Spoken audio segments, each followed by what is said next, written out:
pula kepada pemandu masyarakat kaum ayah yang mungkin untuk satu dengan sindrom tubuh lain yang dua pemandu mendapat penghormatan, apalagi waktunya budaya Idul Adha.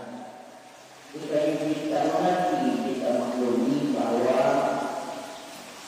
makna daripada budaya Idul Fitri atau Idul Adha dan berarti budaya pakaian dan berarti budaya pertandingan lagi pertandingan di ulu akhirat menuju akhirat menuju belakang padang mahsyar.